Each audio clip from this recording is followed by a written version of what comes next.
Bueno, los planes de crecimiento de Ingenostrum están divididos en las dos grandes áreas del grupo. Tenemos un área de energía, que se llama Ingenostrum New Energies, y un área de centro de datos, que se llama Metanostrum. Tenemos un plan específico de crecimiento de ambas áreas, empezando por la parte de centro de datos, que es probablemente donde tenemos el mayor foco estratégico en este momento y mayor foco de los recursos. Acabamos de lanzar un proceso para captar capital y construir más de 400 megavatios en los próximos 5 o 6 años en España. Estamos muy enfocados en centros de datos sostenibles, que ahora hablaremos de ello en un rato. Entonces tenemos un plan muy ambicioso de crecimiento en toda la parte de negocio de centro de datos. En energía, muy parecido. En energía tenemos dos grandes áreas, un área de servicios, que es el germen, es el inicio de los orígenes de Ingenostrum, y ahí pues seguimos creciendo en clientes, seguimos creciendo en proyectos y seguimos creciendo en países. Y luego tenemos proyectos, llamamos de nuevas energías, tanto fotovoltaica, donde estamos instalando en este momento proyectos fotovoltaicos en diferentes partes de España. Tenemos también proyectos fotovoltaicos en Brasil y tenemos proyectos de producción de hidrógeno y plantas desaladoras de agua. Entonces, en todas las unidades de negocio del Grupo Ingenostrum tenemos un plan muy ambicioso de crecimiento. Bueno, en el área de centro de datos yo creo que tenemos un sello muy específico de Ingenostrum.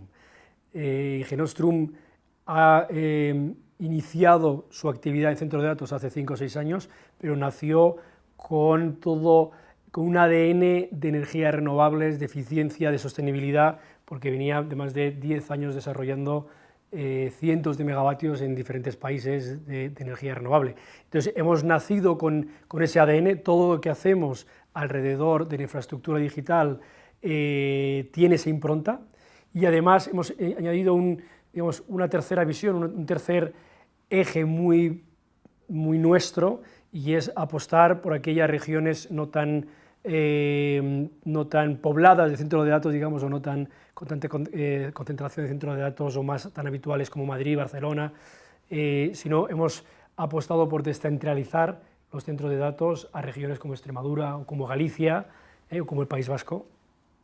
Y yo creo que ese eje de centros de datos sostenibles, integrados con energías renovables y descentralizados, yo creo que es una huella, una impronta muy del Grupo Ingenostrum. Bien, pues la verdad es que ha sido un año, yo creo que para todos, intenso, muy enriquecedor. Ha sido un año de transformación absoluta de la compañía, una transformación muy alineada con los accionistas, una transformación que no solo el equipo de Ingenostrum ha sido un seguidor, sino todo lo contrario, ha sido un empujador, ha sido un líder, hemos sido todos líderes en nuestro terreno para hacer realidad una transformación tan ambiciosa.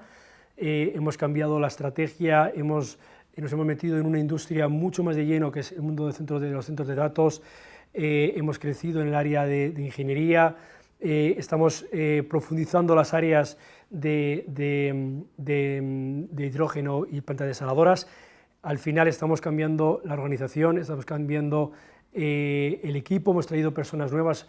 Ingenostrum a día de hoy es una empresa con mucha capacidad de atraer talento. Nuestro proyecto entusiasma, no solo estamos entusiasmados de dentro, sino que vemos que somos capaces de entusiasmar a los que están fuera, y en un proyecto como el nuestro, una transformación y crecimiento tan fuerte, necesitamos ayuda de muchos tipos, muchos perfiles, muchas áreas, y bueno, yo creo que ha sido un año en el que podemos decir, yo por lo menos puedo decir por mí mismo, que estoy muy orgulloso de lo que hemos conseguido y muy motivado de lo que nos espera y de lo que estamos ambicionando en los próximos años.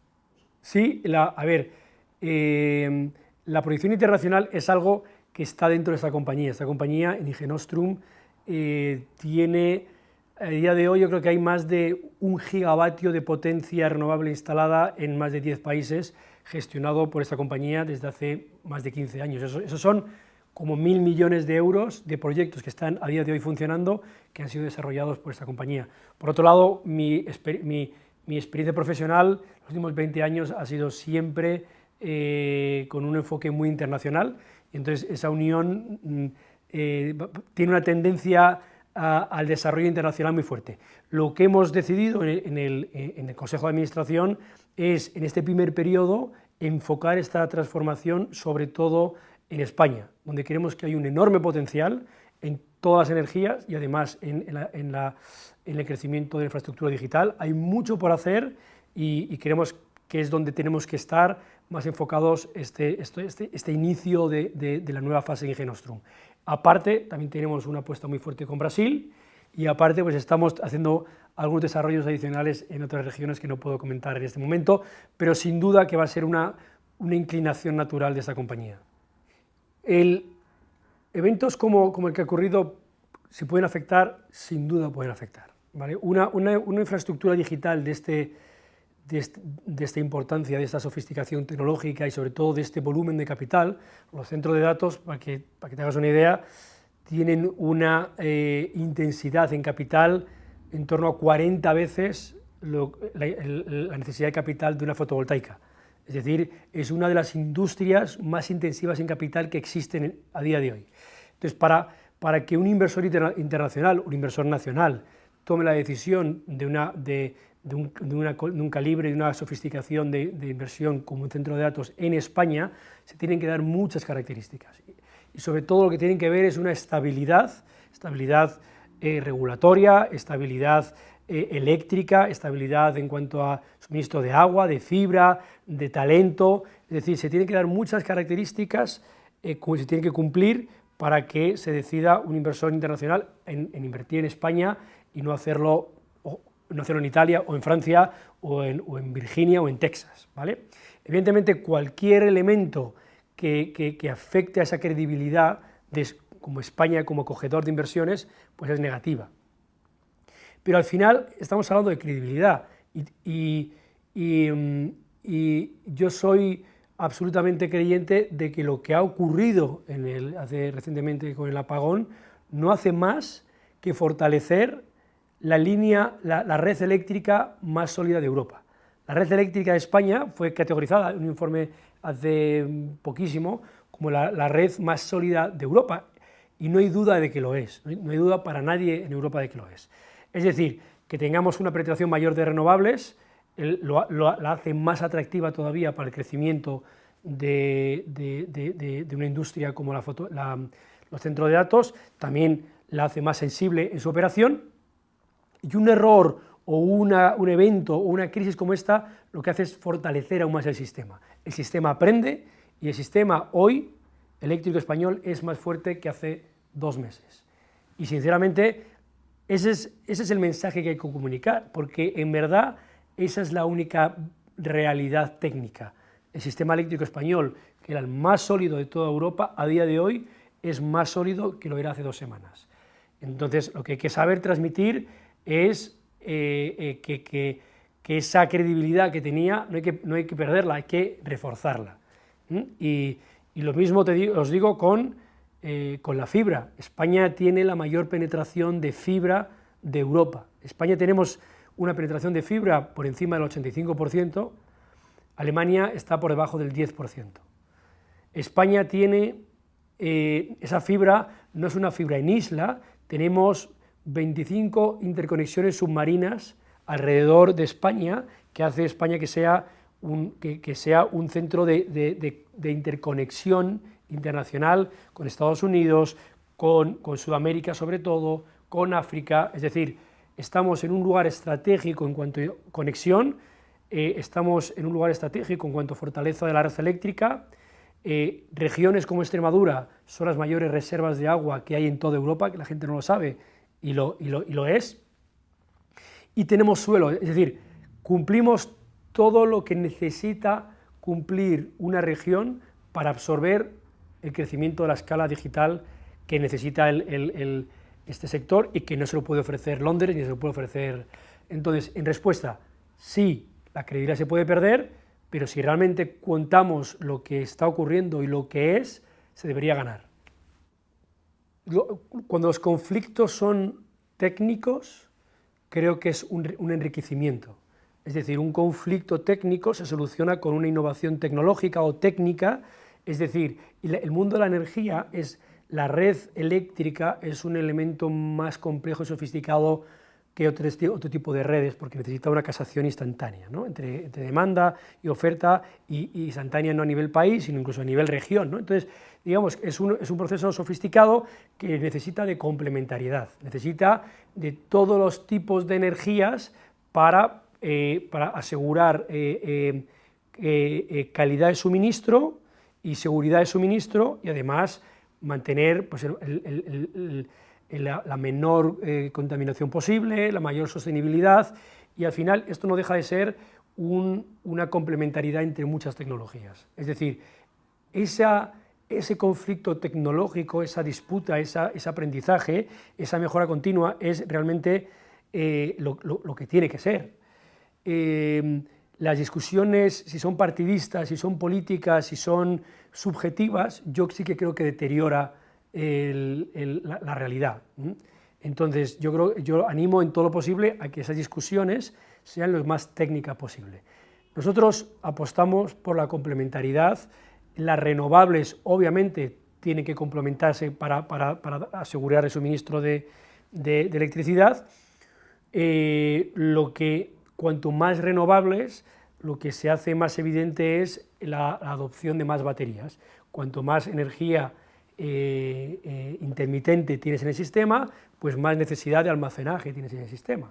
Para que te hagas una idea, California, que ha pasado por algo parecido, incluso mucho peor, porque su red eléctrica es mucho más débil que la nuestra, han pasado de tener en los últimos 10 años de 500 megavatios de baterías a 15.000 megavatios de baterías, precisamente para ir almacenando esa energía solar e ir distribuyéndola durante el día. Entonces yo creo que es una evolución y es una complementariedad de todas las energías, y según vas pudiendo eliminar las energías que son más caras o más contaminantes o más peligrosas, pues lo vas reduciendo, siempre asegurando la seguridad y la calidad de suministro. Bueno, para tener una mayor integración con las energías renovables, lo que el sistema va a ir necesitando son más capacidad de almacenamiento. La capacidad de almacenamiento puede ser física, y España tenemos el privilegio de contar con reservas de agua y con embalses que son un privilegio comparado con la mayor parte de los países del planeta. Entonces, una manera de almacenar muy ventajosa es lo que llaman el bombeo. Es decir, el agua del río, la turbina, va pasando el agua del río, o la usas para lo que quieras, y aguas abajo, y en los momentos de precio más bajo la vuelvas a subir para arriba y almacenas energía en las reservas. Eso es una manera de almacenar. Otra manera de almacenar es química, con baterías de litio, las baterías de litio es lo más modular y lo más expandible, pero tenían un precio, un coste muy elevado para el sistema. Están bajando el coste a gran velocidad, lo mismo que ha pasado con la solar. Entonces sería otro de los elementos que tiene que ir entrando en el sistema cada vez más y cada vez más rápido. Y bueno, por supuesto seguimos teniendo turbinas síncronas convencionales, y al final es ir madurando el sistema, teniendo más capacidad de regulación, y eso te permite meter más renovable y limpiar tu mix y tener un sistema más sostenible. Al final, España tiene la mayor reserva de energía de Europa, que es el sol y el viento. Somos absolutamente una potencia mundial en energía. Pasa que esa energía hay que ir sacándola, como pasaba con los yacimientos. Hay yacimientos que son más sencillos de sacar, y luego, según la tecnología va mejorando, vas a yacimientos más complejos y más caros. Pues es exactamente lo mismo, vamos penetrando energías renovables cada vez más, y cuando llegamos a un límite, el sistema se va ajustando con baterías, con regulador y tal, y te permite ir al siguiente nivel. Yo creo que tenemos un privilegio de país en todos los sentidos, tenemos unos recursos que nos tiene que permitir precisamente abaratar la energía, tener su calidad de suministro y atraer inversiones y atraer industria, porque el fin de la energía no es la generación, el fin de la energía es el consumo. Es decir, no tenemos plantas solares para generar electricidad y tirarlo a la basura, tenemos plantas solares para generar electricidad y consumirla. Entonces, cuanto más capacidad tengamos de tener un mix renovable, limpio, seguro y barato, vamos a tener más capacidad de atraer esa inversión. ¿Por qué ahora se habla tanto de centro de datos? Porque de repente España es un país que tiene energía barata y energía limpia, y otros países no lo tienen. Bueno, pues entonces, digamos, somos el país donde, y además tenemos suelo, es el país donde tenemos la capacidad de escalar la infraestructura digital. No hemos tenido la capacidad de ser líderes digamos, en la nueva revolución digital, en la parte de software y en la parte de hardware. No producimos chips ni servidores a gran escala, pero tenemos la oportunidad absolutamente clara de liderar la infraestructura digital, que es digamos, el epicentro de toda la revolución digital. Sobre el apoyo institucional,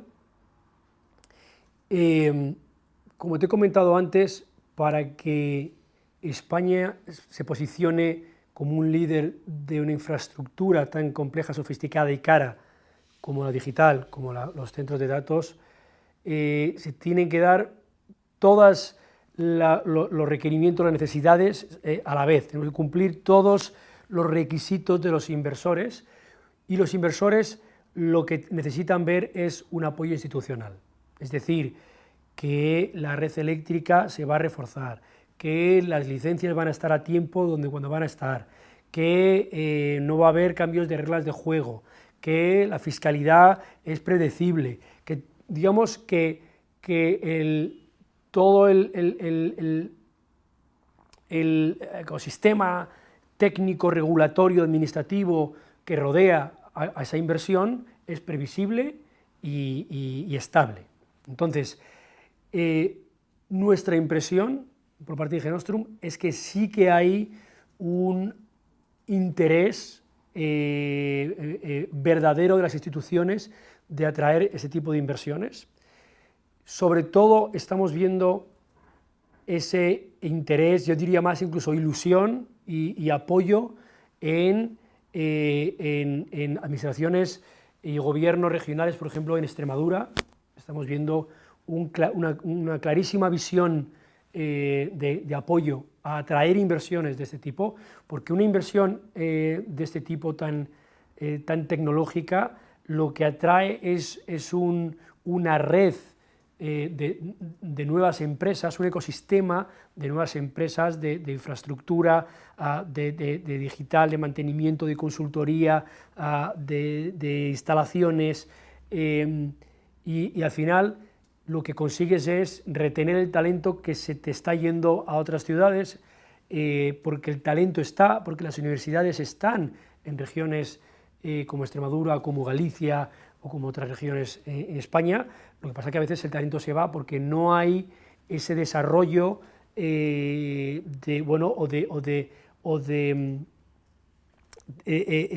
trabajos de alta calidad o de alta cualificación. Entonces, inversiones de este tipo de centro de datos de alta tecnología lo que te permite es crear o reforzar un ecosistema, reforzar el desarrollo industrial y económico de las regiones, reducir la diferencia entre esas regiones y las capitales o las grandes. Bueno, entonces nosotros, eso es algo que lo está viendo claramente gobiernos regionales, es algo que también se está viendo en el gobierno central. Lo que se está intentando, yo creo, es entender cómo se puede regular, si hay que regular o no hay que regularlo, cómo se puede distribuir, cómo se puede descentralizar.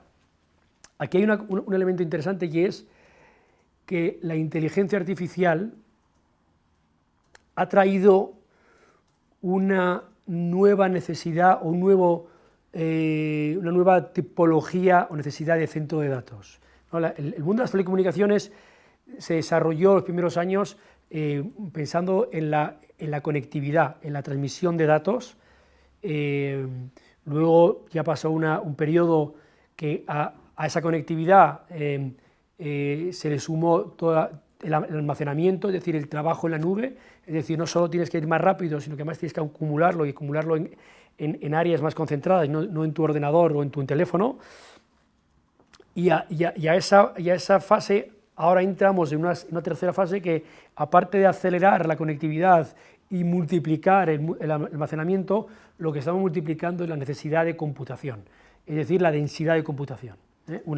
La búsqueda en Google de,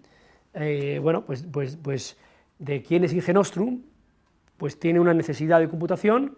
Si dices, oye, a la IA, que quiero que me digas quién es Inge Nostrum, pero que me lo digas en un soneto basado en la quinta página del Quijote y en hebreo, pues eso requiere muchas veces, decenas de veces o a veces centenares de veces, poder de computación y de velocidad, es decir, de traerte datos, de acumularlos y de computarlos, ¿vale? Entonces, esta tercera necesidad, esta ola tecnológica o digital, lo que requiere es una mayor densidad de computación, y entonces eso te permite descentralizar los centros de datos a centros de datos con mayor escala, ¿vale? Que no se pueden montar tan grandes como se montan en Virginia o en Texas, en Madrid o en Londres, porque ya no hay capacidad ni física ni eléctrica. Entonces, lo mismo que la energía, que necesita la complementariedad, lo mismo ocurre en la digitalización. Hay diferentes necesidades y requiere diferentes tipos de tecnologías, es decir, hay centros de datos muy enfocados en la interconexión, en la velocidad. Por ejemplo, los que están en Londres están muy enfocados en la instantaneidad de todas las transacciones bancarias. Hay centros de datos muy enfocados en la nube, en el almacenaje, básicamente, y entonces tiene que estar más cerca del consumidor final, más cerca de los grandes polos de concentración poblacional, y ahora empiezan a aparecer los grandes centros de datos, los llama de entrenamiento de la IA y de inferencia, es decir, una vez entrenadas, responder a esas preguntas, ¿no? Entonces esa pregunta se puede hacer desde un teléfono en Noruega, pero puede venir a un centro de datos que esté en Extremadura, donde esa pregunta se ha entrenado y se responde, se acumulan los datos y vuelve, ¿no? Entonces, quiero decir que haya un centro de datos gigantesco en Extremadura no quiere decir que los deje haber en Madrid, ¿no? Es que va a haber necesidades diferentes y va a requerir de tipologías diferentes de proyectos. Un centro de datos es, sin duda alguna, y no por la actualidad, sino lo ha sido siempre y ahora cada vez más, una infraestructura crítica. Se llama infraestructura crítica, o se llama infraestructura crítica por el nivel de redundancia que tiene, es decir, de seguridad. Para que te hagas una idea, un proyecto que se llama Tier 3, como los nuestros que estamos desarrollando ahora mismo, empezar a construir en Galicia, se llama Tier 3, y la regla mnemotécnica, no es por eso, pero es una regla mnemotécnica, y le llama el de los 3 9s, ¿vale? Es decir, que la disponibilidad de nuestro centro de datos tiene que ser 99,982, es decir, que solo unos pocos minutos sumados en total en el año puede tener alguna indisposición, y nunca los elementos críticos dentro del centro de datos, ¿ok? Entonces, por eso se le llama infraestructura crítica y por eso se redunda, se duplica muchas de las infraestructuras, sobre todo de suministro eléctrico, de suministro de red, de agua, de enfriamiento y de climatización, y todo está redundado, todo está duplicado o triplicado, y por eso es crítico. Pero eso es crítico porque el dueño de esa infraestructura decidió que esa era la calidad de servicio que quería dar. Pero ahora ha aparecido otra criticidad, y es que es la criticidad de que los datos a día de hoy ya contienen las ventajas competitivas de la compañía, la información privada de las personas, la información crítica de los gobiernos, la información critiquísima de las administraciones públicas. Es decir, ya no solo porque el cliente quiera dar una buena calidad de servicio, sino porque además para un país, para una región, para una empresa, la información que está ahí dentro es absolutamente crítica. Entonces, de la severidad y la importancia de las cosas a veces nos damos cuenta cuando hay riesgo de perderlas, ¿eh? Incluso cuando te pegas un golpe en el coche, dices, ostras, esto que estoy haciendo todos los días conduciendo es mucho más crítico de lo que estaba acostumbrado, ¿no? Pues lo mismo, es decir, por ejemplo, ahora en la tensión geopolítica que hay en este momento entre Occidente, Oriente, Europa, Estados Unidos, lo que de repente despierta, sobre todo en Europa, es un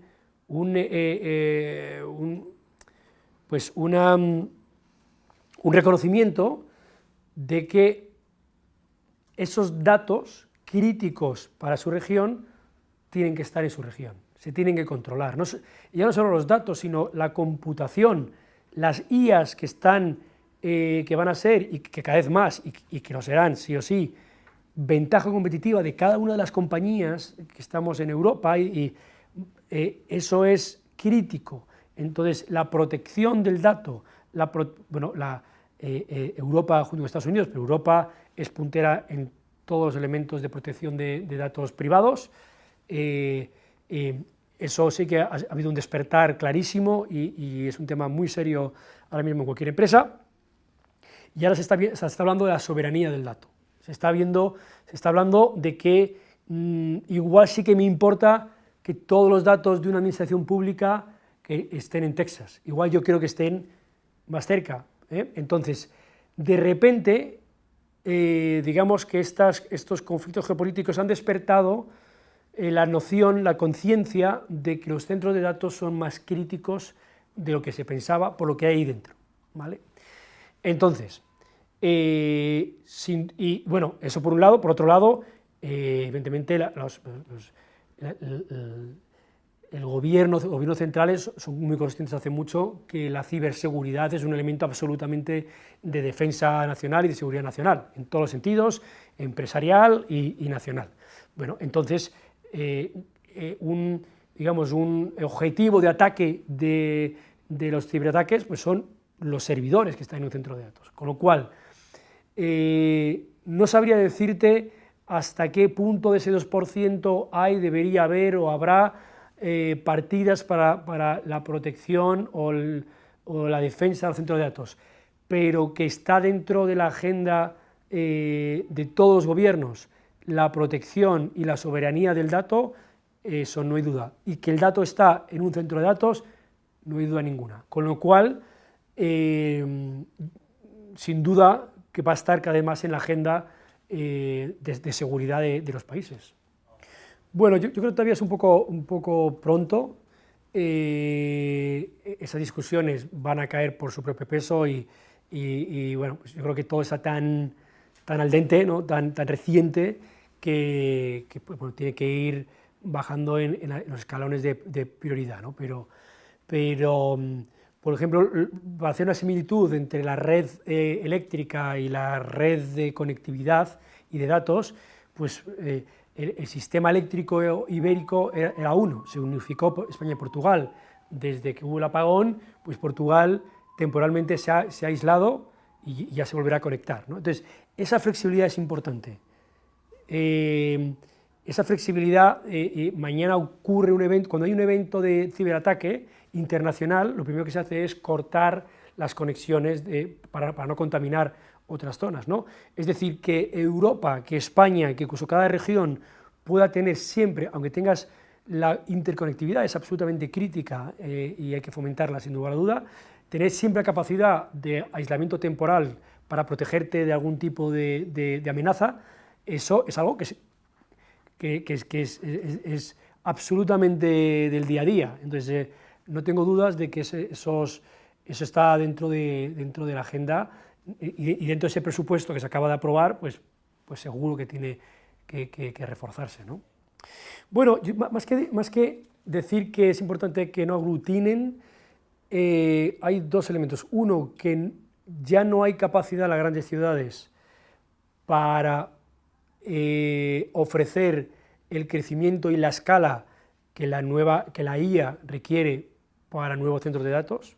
Ya no cabe, como decía antes, por espacio físico y por capacidad eléctrica no cabe ni en Londres, ni en Frankfurt, ni en París, entonces hay que expandirse, ni en Madrid, porque es una necesidad, todo el desarrollo de la IA es una necesidad adicional y más voluminosa, creo que la necesidad hasta la fecha, que era más de almacenamiento y comunicación, pero sin duda que también va a crecer el centro de datos en España, es en Madrid, en Barcelona, en los grandes polos, tiene que crecer. Madrid yo creo que tiene mucho que decir a nivel mundial en centro de datos. Ahora mismo en Bilbao pues tenemos uno de los principales landing stations, que es una de las principales conexiones submarinas que hay en Europa, conectando con Estados Unidos, con Nueva York y con Virginia. Entonces, bueno, yo creo que estamos en los principios de esa expansión, digamos, ese privilegio y esas inversiones y ese valor lo ha capturado únicamente pues 4 o 5 ciudades europeas, y ahora creo que es el momento de España, el momento de Madrid, el momento de Barcelona, de atraer esa inversión y de demostrar que somos un país fiable, un país creíble, un país tecnológico, y que además contaminamos el resto de la economía de España con ese tipo de inversiones, ¿no? La visión de Ingenostrum, y para reconciliar esos dos polos que comentas, es precisamente descentralizar los centros de datos. ¿Por qué? Porque tiene es un poliedro de beneficios, y que hay varios múltiples beneficios, pero en cuanto a la sostenibilidad y a la energía, tiene dos principalmente. Uno, que consigues una mayor escala, es decir, los nuevos centros de datos, la nueva tecnología de centros de datos y la tecnología que diseña Ingenostrum es la tecnología más eficiente que existe a día de hoy. Son tecnologías, lo llaman waterless, prácticamente sin uso de agua, es decir, muy poco consumo de agua, prácticamente ninguna, y una eficiencia energética máxima.